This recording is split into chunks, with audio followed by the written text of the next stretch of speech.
Hola, buenos días desde La Habana, soy Joanny Sánchez y estoy aquí en este jueves que es no solamente mi día preferido de la semana, sino una jornada que ha amanecido despejada y muy calurosa en la capital cubana. Así que voy a aprovechar y voy a abrir de par en par esta ventana 14 para asomarme e invitarlos a todos ustedes a que se asomen junto a mí a los temas y las noticias más importantes de este 16 de abril de 2020 aquí en Cuba. Voy a comenzar con una interrogante, una duda, una pregunta que nos hacemos hace semanas. ¿Dónde está Raúl Castro? En un segundo momento hablaré de los ilegales en La Habana, sí, esos cubanos que son considerados ilegales en su propio país y cómo viven estos tiempos de coronavirus.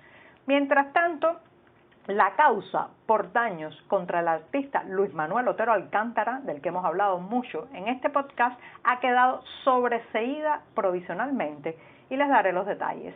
Y por último, repetir lo que ya es el lema, el mantra de este programa en estos días y es quédate en casa. Siempre que puedas, quédate en casa.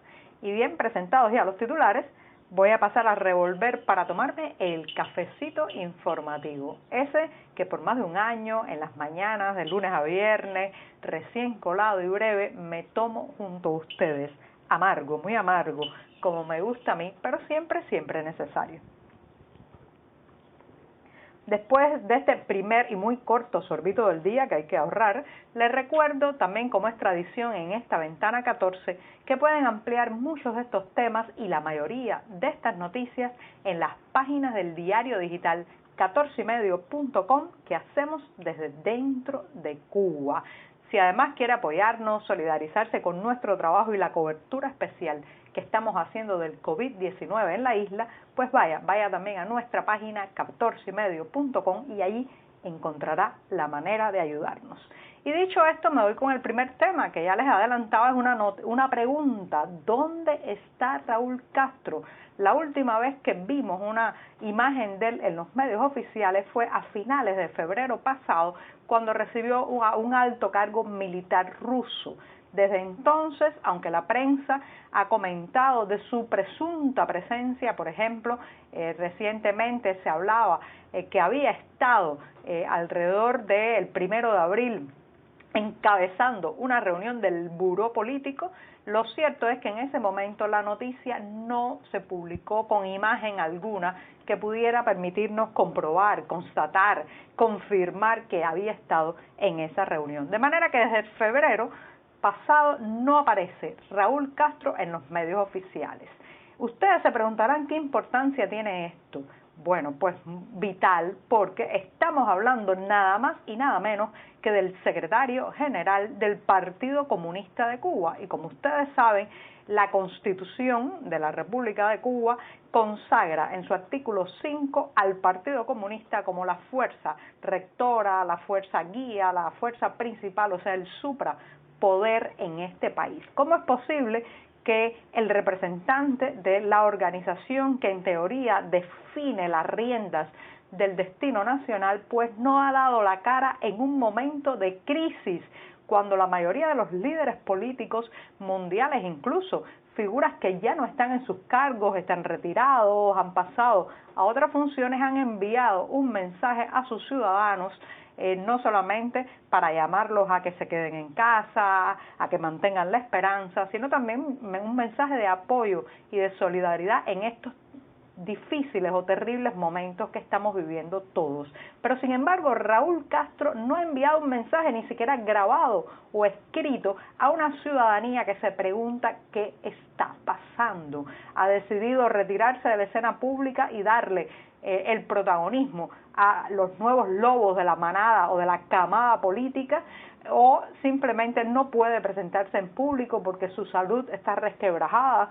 Eso no lo sabemos porque hay un gran secretismo alrededor de su persona, el mismo secretismo que una vez blindó la salud de Fidel Castro cuando nos insistían que estaba bien, que estaba recuperándose, que pronto iba a aparecer en la escena pública tras su recaída o su caída de salud en julio de 2006, y sin embargo años después nos enteramos que todo aquello todas aquellas informaciones positivas y triunfalistas eran falsas y había estado realmente a punto de morir tras aquellas circunstancias. Entonces, ¿estará pasando algo similar con Raúl Castro? No sabemos, pero hay otro elemento, es que no solamente es una situación de crisis, él es el secretario del Partido Comunista, debería enviar un mensaje, sino que también recuerden que el Partido Comunista de Cuba no se sostiene con la cotización de sus militantes, porque es una suprafuerza que consume muchísimos recursos, tiene una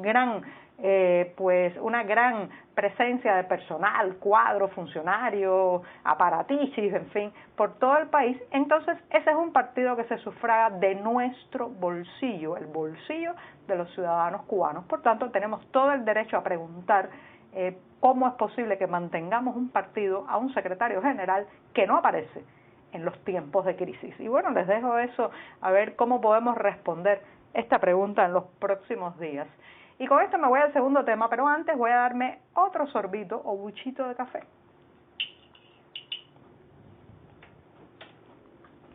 Después de este buchito, que me da muchísimas energías para seguir, voy con un tema que tiene que ver con los ilegales en La Habana y cómo están viviendo estos tiempos de coronavirus.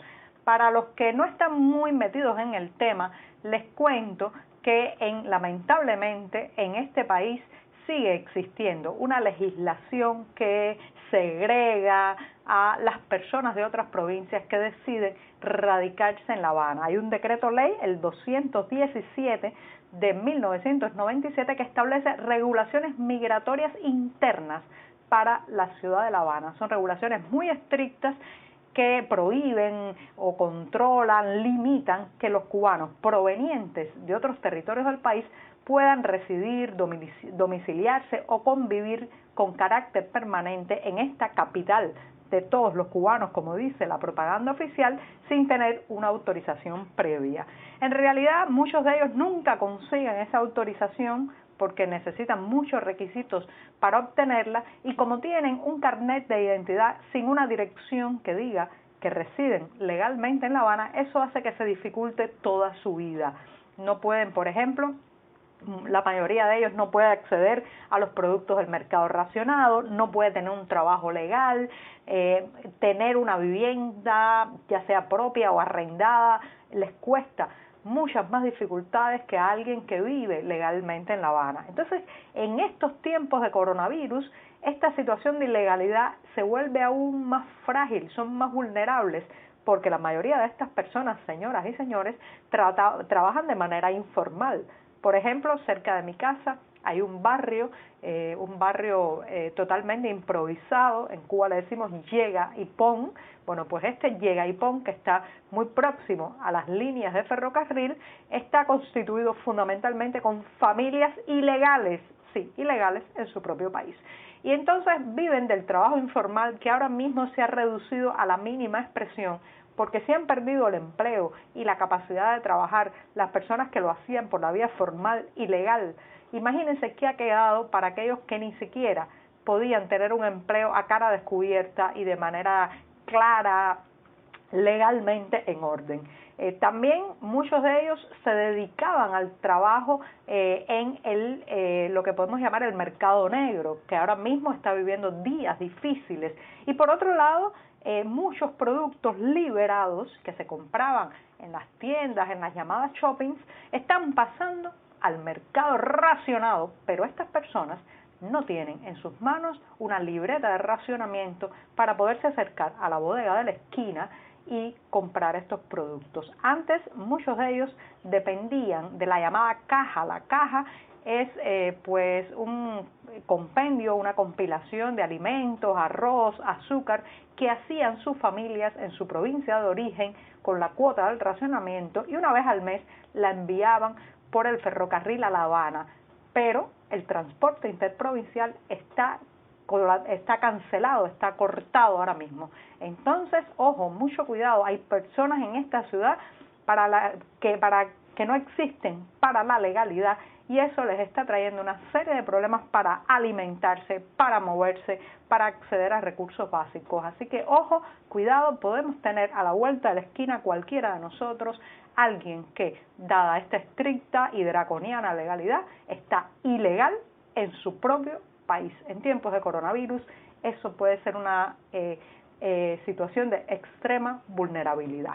Y me voy con el tercer tema, que es muy positivo. Recuerdan a el artista Luis Manuel Otero Alcántara, que hemos comentado ampliamente de él en este programa. Estuvo detenido, se le estaba procesando por dos causas diferentes y una de ellas ha sido sobreseída. Sí, la causa abierta contra Otero Alcántara por el presunto delito de daños ha sido sobreseída al menos provisionalmente. Esto le han comunicado a su abogado esta semana.